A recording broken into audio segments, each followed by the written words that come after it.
this thing about having to solve the problem, the sound, that's the part I find most important. My question is the following. You brought up the M wave, the Tank D, you mentioned the Q wave. What equipment are you using? Lately, I've been using the HX Stomp from line 6. The HX Stomp from line 6. So what happens?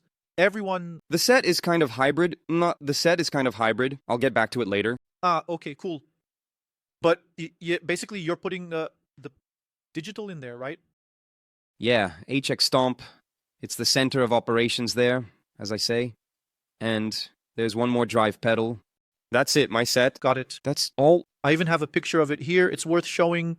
Okay, send me the photo and I'll put it in the episode. In my case, well, I have the Tank G here, but like I have it.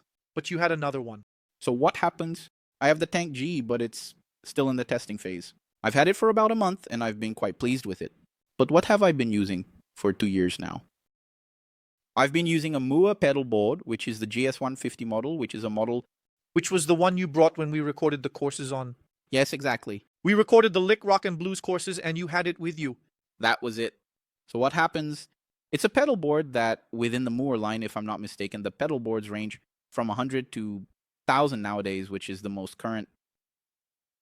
But what happens is the 150 is, in quotes, an entry-level pedal board. But it's not that entry-level because it has many amplifier simulations, many pedal simulations, and you have the possibility to load impulse responses into it.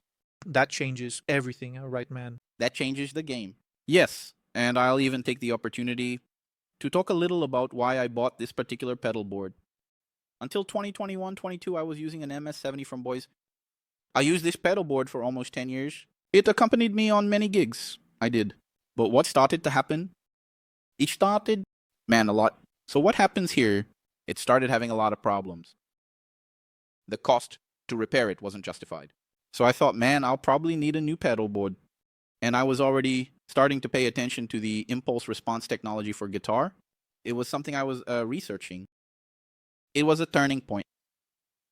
And so I ended up researching and came across the Moore GS150 because it had all the acoustics I wanted. It was a pedal board with a very low cost. I couldn't spend much at the time, and I've been using it since then, and in terms of tone, I'm very satisfied with it, and I can get the sounds I need. The only limitation is that it only has 2 foot switches, right? So you have to step a little more to get to the sounds. But since I've programmed it in a way that I don't need to step that much, it suits my needs well. And it has an expression pedal, doesn't it? It has an expression pedal, for example, when I need wah-wah. I have some presets with wah-wah, but usually I use the expression pedal most of the time as a volume control, which is actually a very useful feature. For example, I didn't mention it here, but I play at my church. I play at the Catholic Church. And for instance, many times when you're going to play a song, almost always between the moments of the songs, or when the priest is speaking, or someone who is doing the readings is speaking, the band has to remain silent. So many times when I finish playing the song, I already play. I play most of the time using drive right, but I use an expression pedal to be able to discretely zero my volume right to make the sound, let's say, a bit cleaner in terms of volume right, so as not to interfere too much with what's happening during the celebration. So having the expression pedal is something that is very useful. The multi-effects that when I was playing with a band, I always preferred those that had a foot switch to be able to do just that. Like, I usually use this volume foot switch to be able to zero everything between one song and another and everything else. But why did I ask this? All of you are using digital equipment. I think today I think it's a one-way path with no return. I strongly believe that digital technology only came to make our lives easier in many different aspects. And I believe convenience, exactly. The aspect of convenience. I believe that for those of you who are doing various gigs, right? So you play pagod, then you have your jazz group and the rock group, and you accompany artists. You play in church, but you also have your rock band. I think if you set up, for example, more focused setup like pedals and amplifiers, it might sometimes limit you a bit in accompanying various artists with very different styles. And then you talked about the issue of solving. I found it cool that you have the HX Stomp, the Valiaton, the GA300, and the Wave, and you also have the Tank G here. We haven't talked, for example, about Kemper and Quad Cortex. Nowadays, Nitu, how do you choose these pieces of equipment? What criteria do you take into consideration? Because we talked about the issue of solving, right? And man, obviously the Kemper will solve a lot. The Fractal will solve a lot. But you, man, set up an HX Stomp setup, a drive pedal. You went 100% digital, 100% digital. What criteria do you use to choose the equipment? What do you take into consideration? Well, let's go. The criteria I basically use are the following, and I imagine you will agree as well. First and foremost, sound. There's no point in having practical compact equipment if the sound doesn't please you. But don't you think that, for example, not to interrupt you, but don't you think that nowadays it's the issue of sound quality is something we've already overcome? Secondary. No, not secondary. I mean, I think that, for example, if you look back to the really old days, Like, everything is good nowadays. yeah, everything is good. Take about 20, 25 years ago, it was complicated. Exactly, man. You had the Zoom 505, which was wow, man, the thing that came out, but we knew it wasn't that great. Yeah. The Zoom 505 was kind of, let's put it in quotes, equivalent to the Cube Baby today. Exactly. But Bokio. When you look at, for example, the Kuave today, man, wow, the quality you have there doesn't compare to 20 years ago. There's no comparison. Don't you think that, for example, this aspect of sound quality today is something we can, in a way, consider secondary? But in the end, according to the criteria you mentioned, Yeah, according to the criteria, because we know that the Kuave will have a cool sound. The HX will have a cool sound. I have to say it's basically an evolution of the Cube Baby, even a pretty nice sound. Don't you think we can make this somewhat secondary? Yes, definitely. You can't just take it from anywhere, right? I don't know about them, but for me, it also matters more than the equipment will. What more does it have to offer? I understand. Am I going to buy a pedal board without an expression pedal? That's something important to you, which is really important to me, Tia. How many feet were we talking about, right? How many foot switches does this equipment have? Will it be worth it? I think it leans more in that direction. Because if we go with the neural pedal board, it doesn't have an expression pedal. The new one, right? Or the old one? The Quad Cortex. The Quad. The quad lacks an expression pedal. Add one externally. Will it be worth it? The Kemper doesn't have one either. The Kemper doesn't have one either, but you can buy one to place beside it because it's compatible. So I think it goes beyond just the equipment. What does it have to offer? In terms of processors, the Skyrim A4 and so on, 4 and so on, and Man, for me, I agree with that. I think the sound can be secondary because nowadays the technology is very good. It has advanced a lot, man. It has advanced a lot. But For some equipment, like, I don't know about you guys, but in my case, I'm even a little bit shocked by the level of quality of some. It's something that scares. What scares me, man, is the level of quality and the size of the thing. yes, Recently, the Nano Cortex came out, which is the small version of the Quad. I haven't had the chance to listen to it yet to get a feel, but if it has the same sound as the Quad, it really is. And Gabriel can talk about that. today, even of the Quad, no, I don't know. Of the Nano, yes. I did a little research there, but I haven't had the opportunity to have it in my hands for at least a week to test it.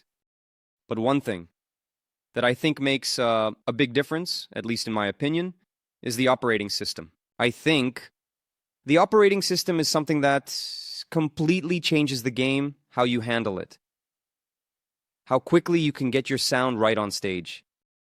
Because the musician on stage has tons of other concerns, man. You know, like, man, will I have time to go to the bathroom before the show? Do I have to get this right first? Is my monitor reference okay? Is my guitar... Often it's not a necessity, but is my guitar cutting through the mix? Is it standing out? Is it making a difference? Even better, is it making a difference in the mix? Is it adding to the band sound? So, there are countless things the musician is worried about, and man, having to go through menus. That's something that really complicates our lives. Man, For you, then, it has to be practical. The operating system has to be practical. it has to be practical. I have to understand it, right? At least that. And man, I had a pedal board that's Bosch's flagship, which is the GT1000, right? Like, man, it's really cool. It's really cool. It has excellent sounds and all, but my brother, I couldn't connect with it. I couldn't connect with it. Find the menu confusing. Very confusing. Very confusing for a tiny detail you want to adjust. Like, if you had a set, an analog pedal board, you would just go and do it, man. You have to go through numerous menus there. You know, that really complicates things. Something I found with line 6, because, for example, you take... Can I just grab something here to give an example? You have the foots. What's the name? Capacitive. Capacitive, I don't know. There's a touch system here where you just touch it with your finger, and it already takes you to that pedal linked to this foot switch. Capacitive, right?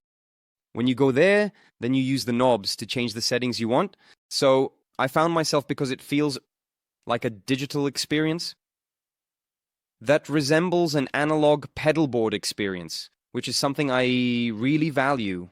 So, for example, we can even you say that you had the GT1000 and didn't like it because the Bose system there didn't meet your needs for that. In other words, the problem wasn't the sound, but the way you handle the equipment. Which shows that not always the expensive equipment, or because it's not a cheap piece of equipment, it must be over 10,000 reais. I managed to get it for much less, but I think nowadays it's hitting around 10 grand. yes. In other words, it shows that just because the equipment is expensive doesn't guarantee it will solve all the problems, right? I have a student who has a Bosch GX100. Very cool too, man. I couldn't get the hang of that pedal board. I can't operate it. He brings it to every class. I can't figure it out. But they've already fixed a lot of things in this version, which was a pedal board. They released later, right? Then we have 1,000. That's it. For me, no. Never blew. That didn't happen. But what the menu issue, Yeah, man, I can't get the hang of this pedal board. man, I'll tell you, for a while I had the GT8. It sold. I had the GT8. I liked the GT8 because it was a war tank. Anything Bosch makes is a war tank. Literally, Yeah, I usually say this. We are Bosch equipment. The world will end, and only cockroaches and the expected aftermath will remain. And the voice pedal, that thing. No, an atomic bomb will fall on top of the thing. If you're on top of it, it's like a bunker. That's what I found fantastic about the GT8. But there was one thing that bothered me a lot, which were the menus and the system that the voice uses. And then you mentioned the operating system thing, which only the voice uses, man. Like, no, you're there with the control. It's at 0, then you have plus 12, minus 12. Then you're like, brother, it should end with a control from 0 to 10. What is 0? Is it flat? What is flat? Is it plus 6? There's that. What is it in dB? What are you telling me? I understand it would be like that. You took the 8th pane and it's like this. That's it. So that bothered me a lot. Then when I went through and got into that problem you mentioned about needing to make a quick adjustment, I have to keep clicking a lot to get to the settings. That led me to use line 6. I also went to line 6. I went to the HD500 at the time. Which I found its menu much simpler to use because as you navigated there, I want to get to a certain pedal, you were seeing your signal chain, you reached the pedal, then you already had 4 infinite rotary knobs there. The parameter of what it was appeared, and on the side you have like the global one, which would be the amplifiers. If it's playing with too much bass, you don't need to go anywhere. Just turn the bass a little down or a little up and it's solved. That's great. That's something I found cool. It's something that Mower also has, right? There in its display. It shows your entire signal, chain and such. let's suppose I want to adjust the amp. You press amp and you can already change it with the knobs. The GS150 itself, despite being simple, is very effective to use, very straightforward. There are few knobs for you to handle there, but you can find your way around it quite easily.